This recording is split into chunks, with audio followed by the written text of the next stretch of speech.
Welcome to Press Start to Join, a proud member of the Alberta Podcast Network powered by ETB. This is episode 225, and I'm Alan. I'm Josh. We talk about our first impressions with Fallout 76. We've got a bunch of information on the European Union's new legislation about copyright. I bring up an old recommendation, which is back at it again. And I recommend a really good zombie movie on Netflix.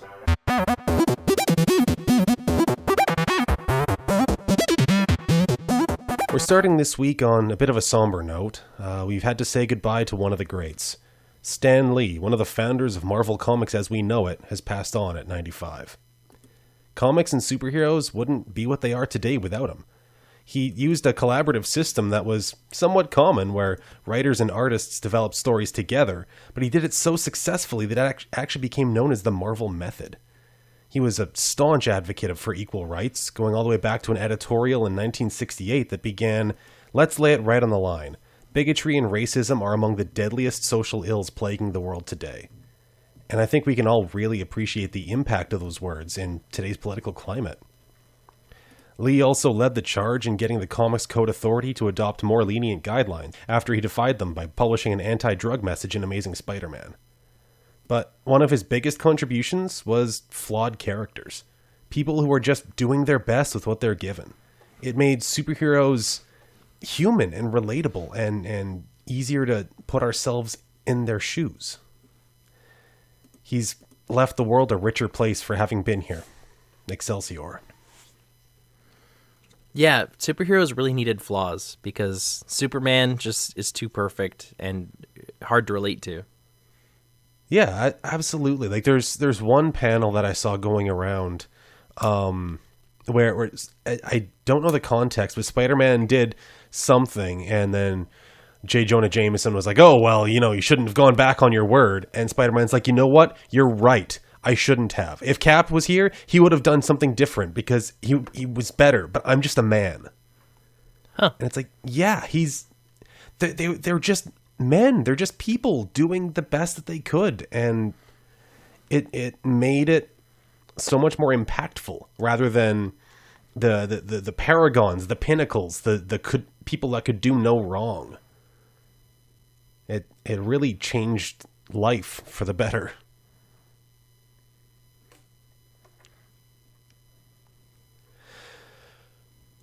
Okay, well, moment of silence aside, let's get on to the news. First up, the European Union's new legislation is poised to make life harder for YouTube creators because it's not hard enough for them, I guess.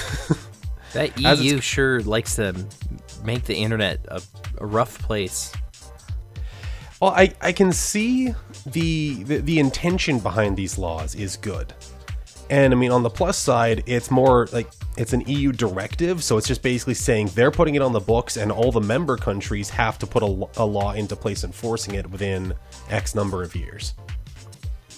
But as it's currently written, the new directive on copyright forces more of the responsibility onto platforms and things like YouTube and Twitter to make sure that copyrighted material isn't shared illegally. Yeah. Like I said, it's good in theory, but the execution is going to be damn near impossible. Don't they say the road to HFIL is paved with good intentions?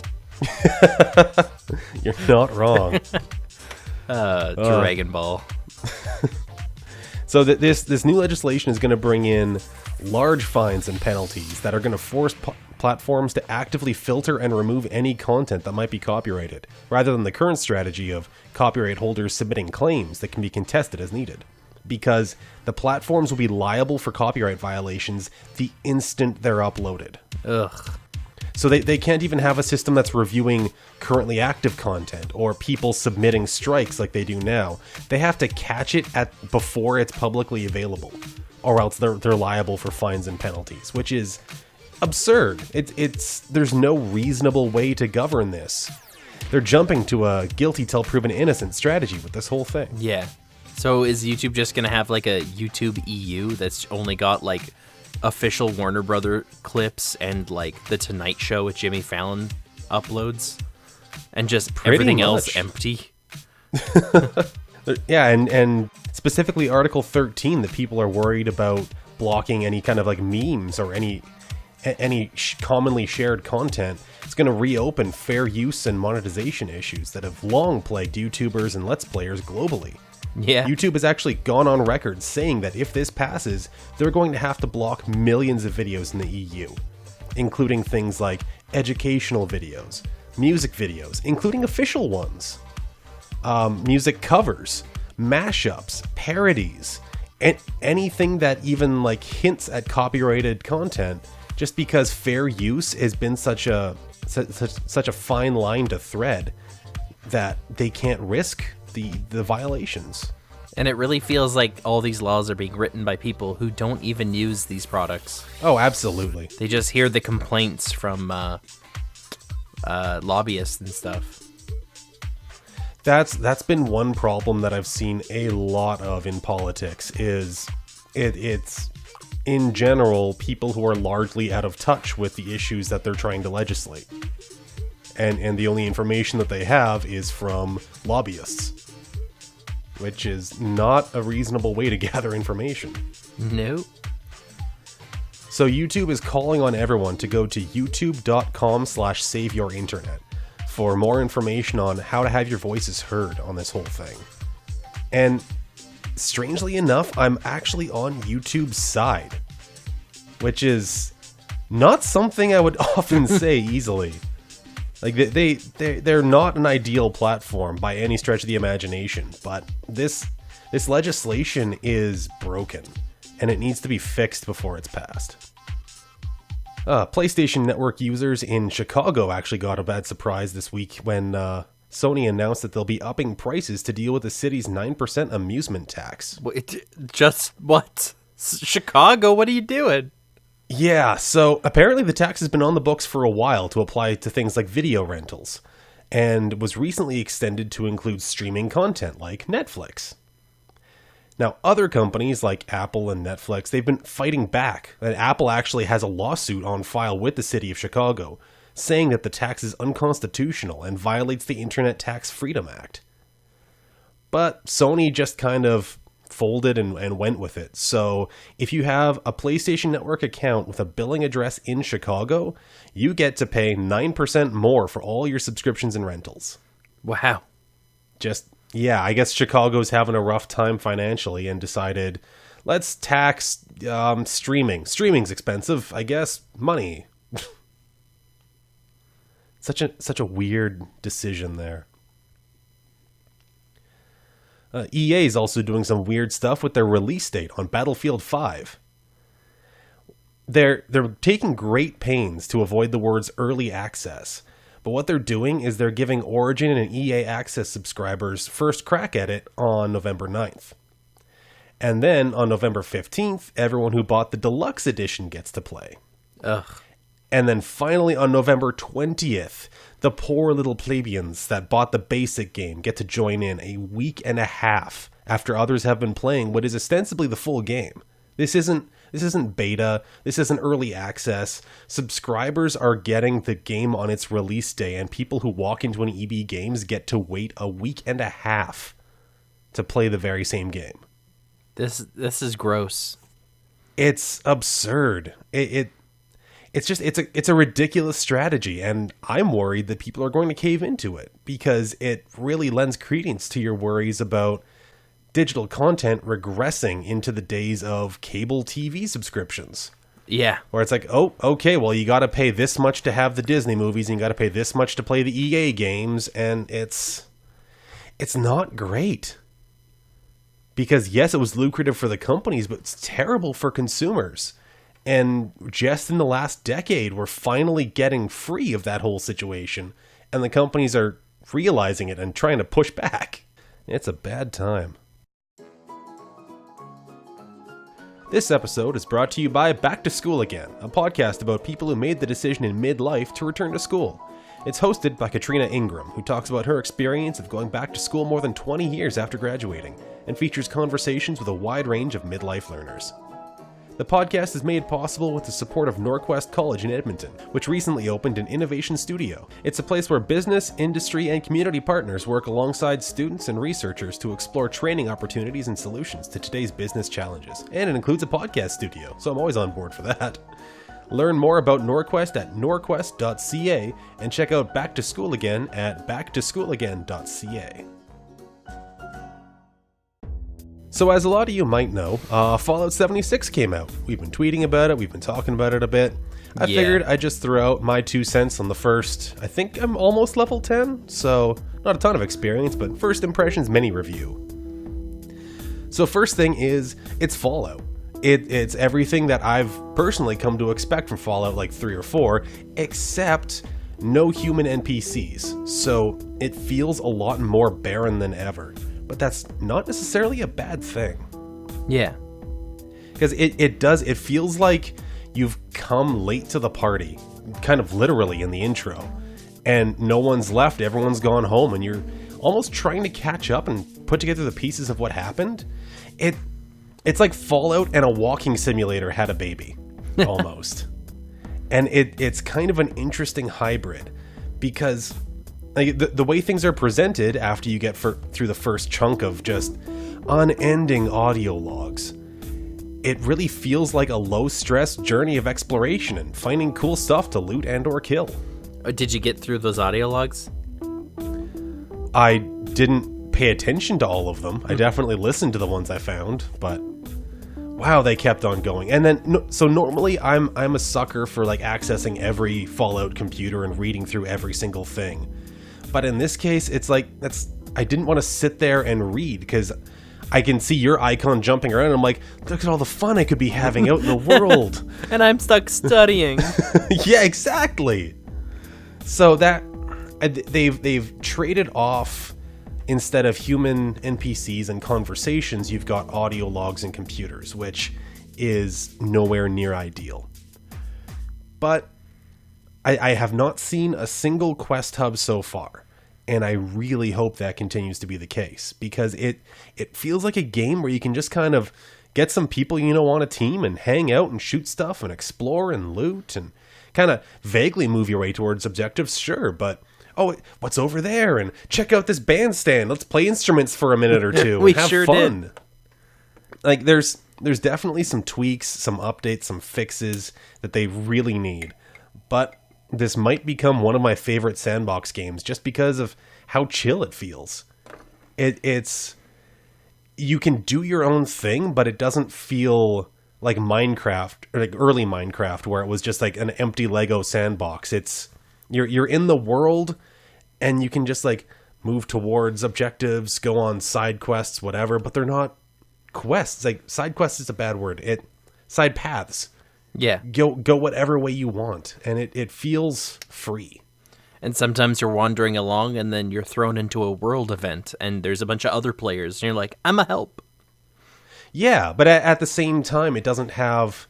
Because I get a lot of what people call open world paralysis, where it's like, say Fallout 4, once the world map opens up and you have like a ton of quest markers all over the place, I don't want to miss anything, so I get stressed out because I don't know what to do first and where to go and that kind of thing. But in this case, I've literally had a maximum of 2 quest objectives on my screen at any given time.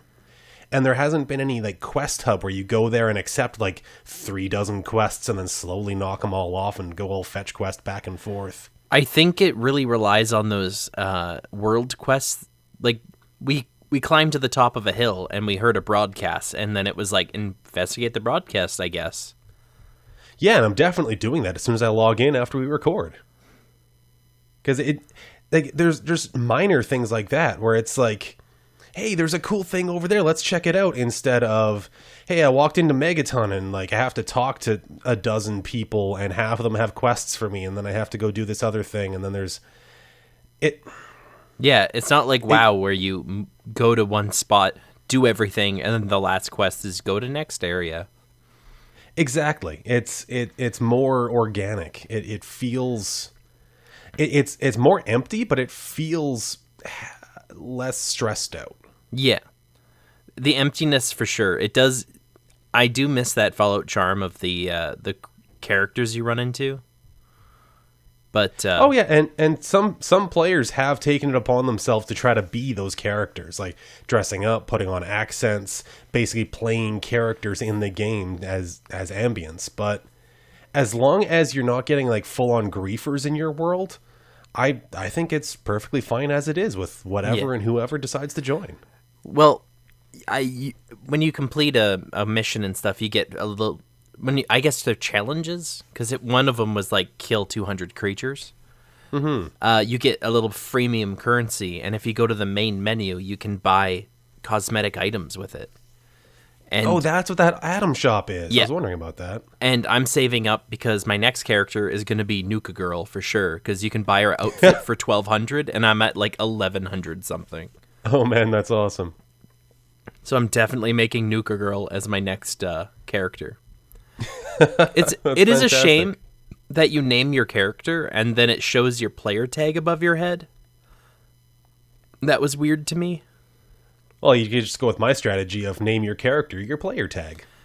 Well, when I named my character, when I was leaving the vault, the one of the what are they, Mr. Handies?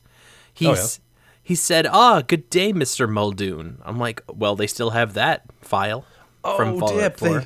They brought that forward. That's awesome. Yeah, but I've never heard anything else say Muldoon. So maybe you need to meet more Mr. Handies. Yeah. And I do like this new plot of the Red Menace is not just an amorphous thing you never see. It's in your face suddenly. Yeah, I took a right turn out of the vault, and I found a bunch of Chinese robots spreading propaganda and shooting lasers. Did it make Did it make you want to put a red star in your house, like that one guy that was told to eat it? Actually, it helped me discover that there's a running punch mechanic. Oh. Yeah, if you sprint and then do a punch, it does a big uppercut. Extra damage. It's a lot of fun against tiny robots. Yeah, it feels... It just feels good. Like I said, no more than 2 quests on my HUD at any given moment, and I really hope it doesn't throw a ton at me at once, because the way it is just perfect for me. Yeah, and I've really liked... even when I wasn't playing with you, I did find a few strangers, because we were doing an escort quest that spawned in the world, and every time someone ran up to participate, I just went, do you want to invite? And then they were just accepting, and we had a roving gang of these random people that were communicating with only emotes. That's awesome. So yeah, that's a really neat experience, because Fallout 4, you get your one companion, and then they're always disappointed in you, and you're doing the thing they don't like. Mm-hmm. And finally, I was going to say, I'm so happy you can finally craft these things out of scrap, instead of having to find like a pipe rifle and then edit it. You can finally just make a pipe rifle. And the whole thing does feel like a more social experience than something like Destiny. Yeah. I don't know how they did it, because it doesn't feel like there's a ton more people on any world at any given time. But I feel the interactions are more meaningful, like finding other players in the wasteland versus just like cruising past other Guardians on Mars. Yeah. Maybe it's the way quests are set up. I don't know. Or just Fallout players have different goals. Yeah. Although, like I said, though, I'm not even level 10, so I have a lot of world ahead of me to explore. But first impressions are quite favorable.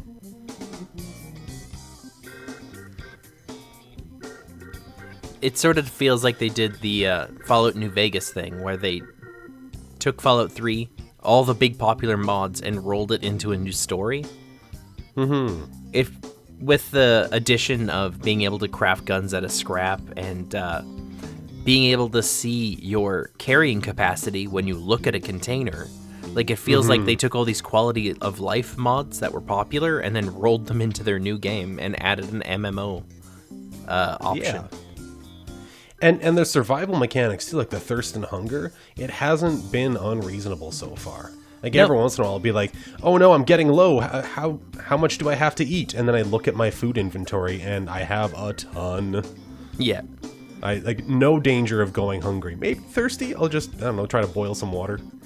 But you can just collect dirty water from any river. It's so nice.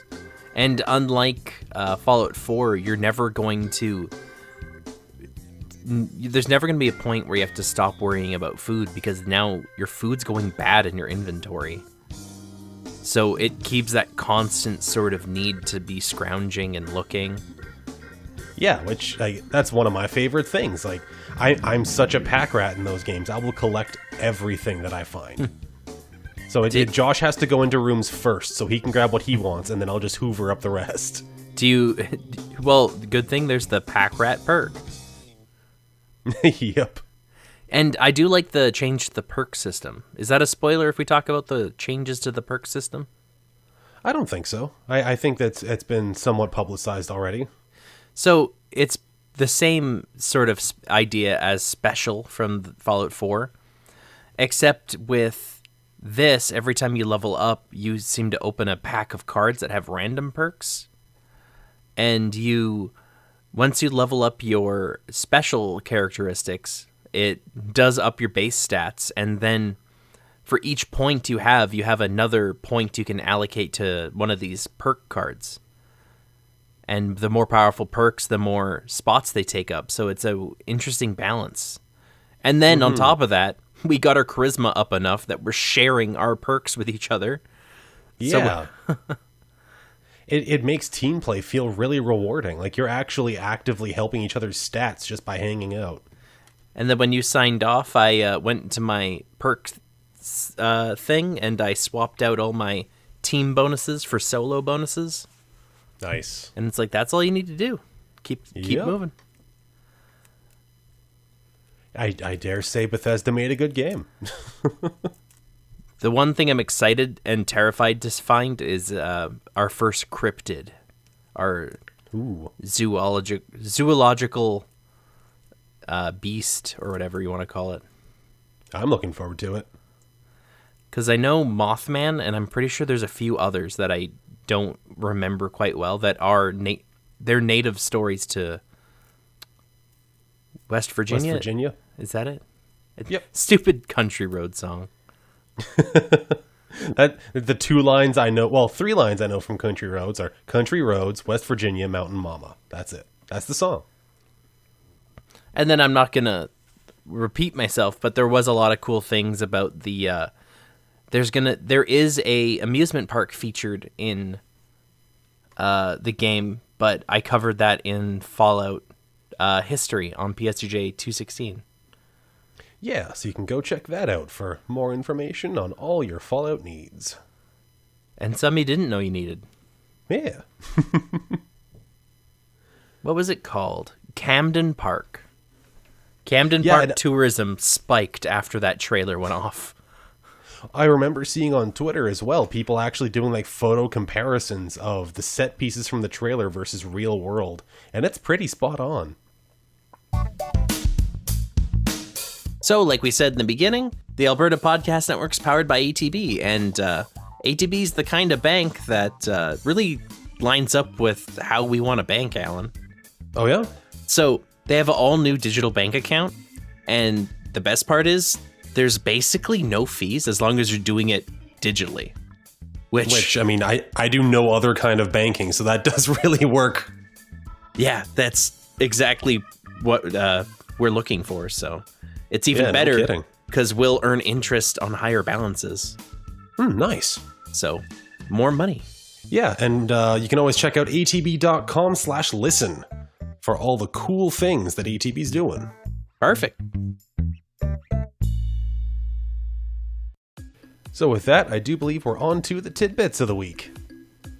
First up, Apple has announced a free display replacement program for the iPhone X due to some devices having issues with either not responding properly or reacting without being touched at all. On such an expensive phone? That's a big mess up. Yeah, it sounds like a pretty big deal. I don't know exactly the scope of the impact, but it might be a good time to just take your phone in for service anyway, because the battery replacement program for I think $50 off ends on the end of December. So if you're going in to get your phone serviced anyway, just mention like, hey, and also display, please. So you said iPhone X. Is that what Apple's officially calling it now? It's always been 10, and people calling it the X have been wrong. So what's with Apple and Microsoft being so afraid of 9?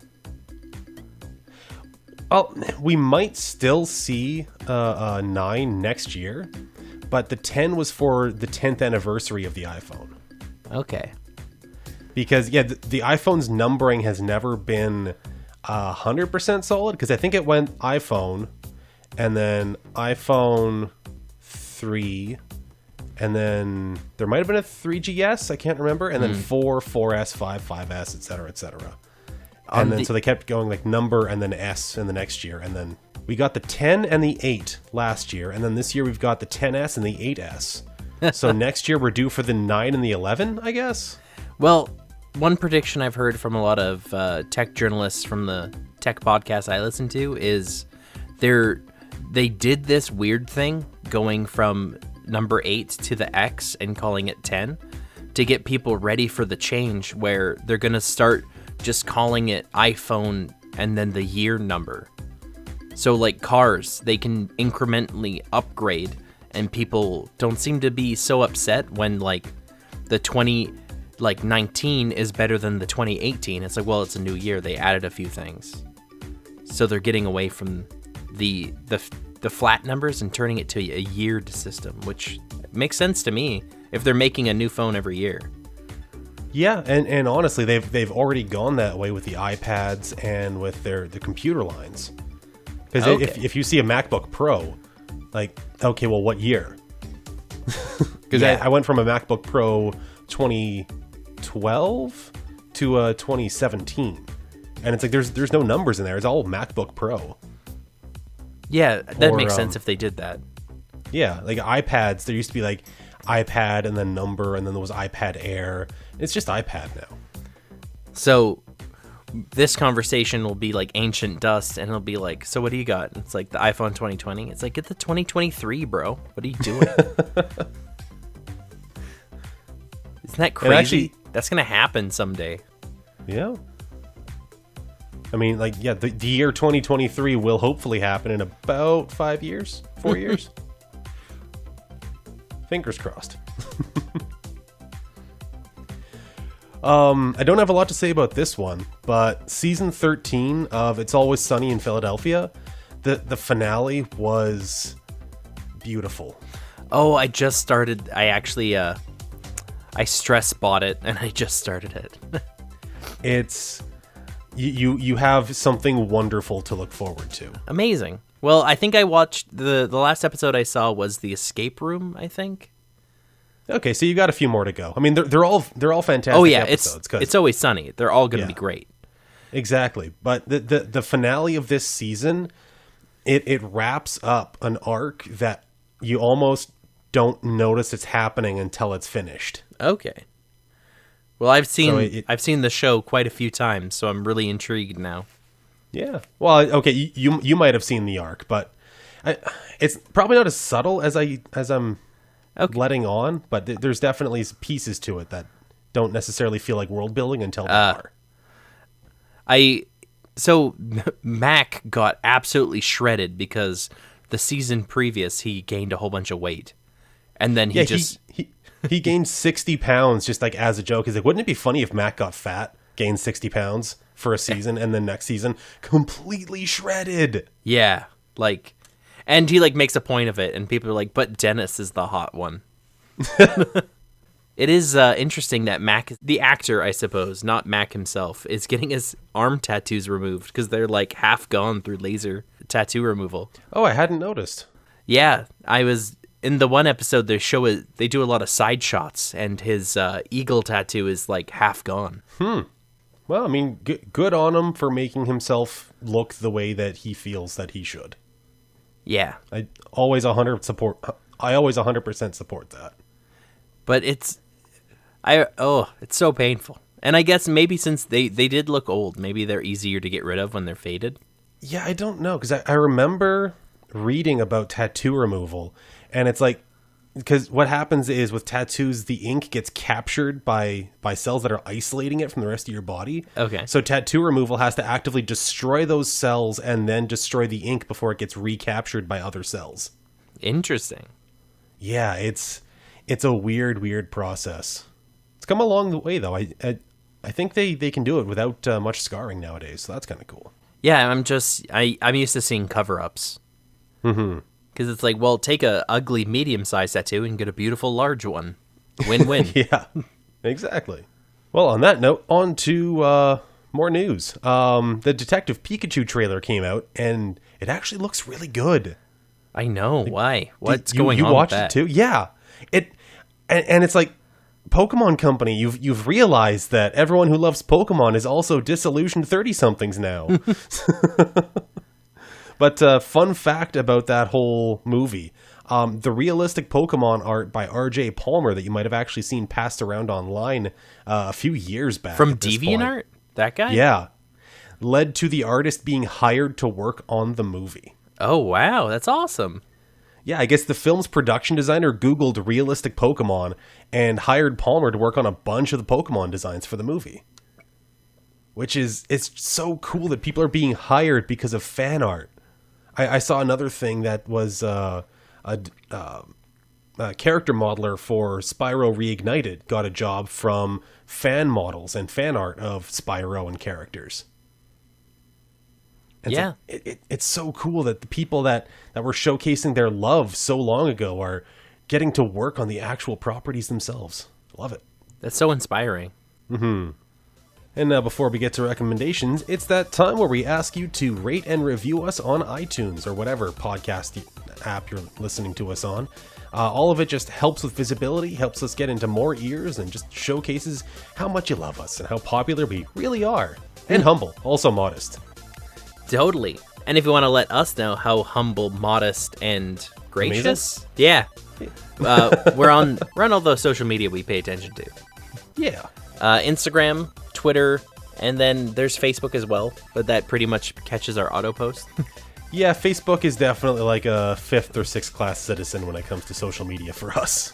But when we get a comment, we get an email, and I'll look at it. Yeah. And then you can even message us on the sly and email us directly at ps2jshow@gmail.com.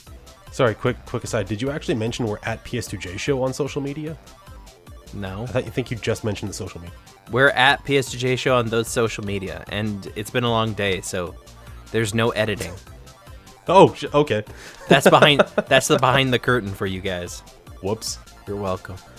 We've also got ps2jshow.com, which is one of the better ways to listen. It's got all the archives searchable by tags. It's got comment sections for every episode.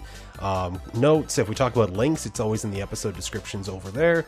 It's pretty cool. You can go check that out. Also in the episode descriptions is a link onto our Discord, where you can come play games with us, chat with us, get all the secret, dark content that we don't post on our podcast. Yeah, and share memes. We love memes. Oh, yeah.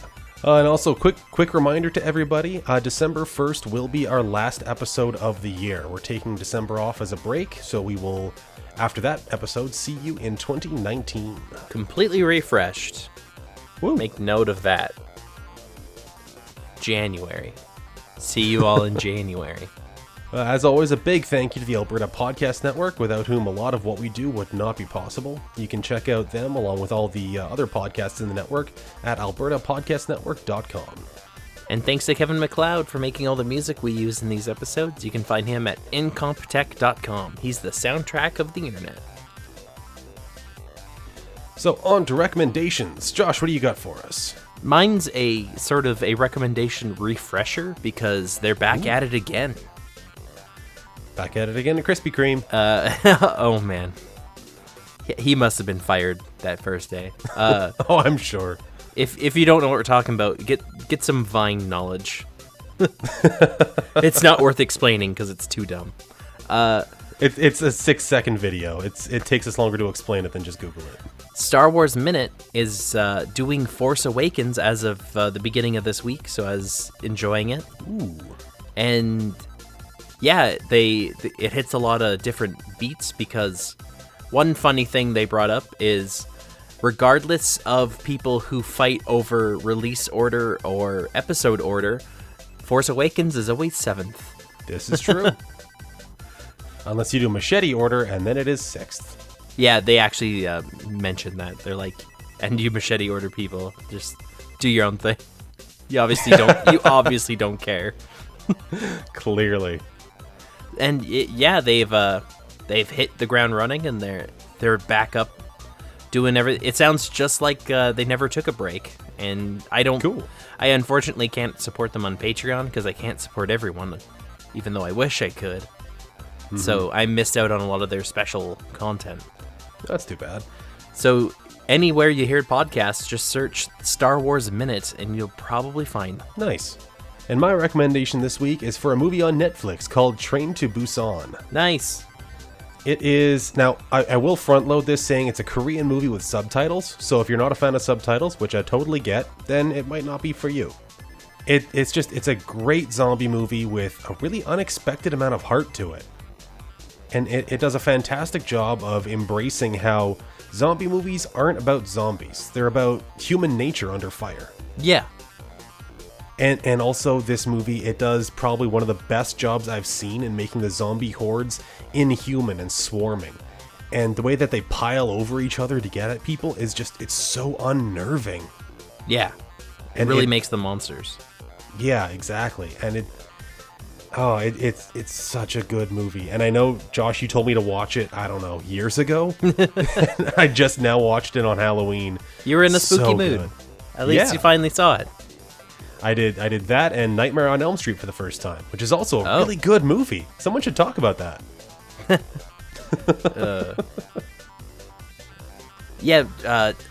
Since I'm so bad with names and it's been a while, the one character in that you really start to fall in love with because he's an amazing actor and he's so endearing, his character. Oh, I know. I Googled his name after, and he's a famous Korean actor. Well, and I was like, well, that makes sense. Yeah, that's one thing too, is like watching these movies that aren't in English really gives you a glimpse into the stars of other cultures that you don't see here in North America. Yeah. So it's kind of cool all on its own. So with that, I do believe that's it for the week. So as always, thank you all very much for listening. And thank you for pressing start.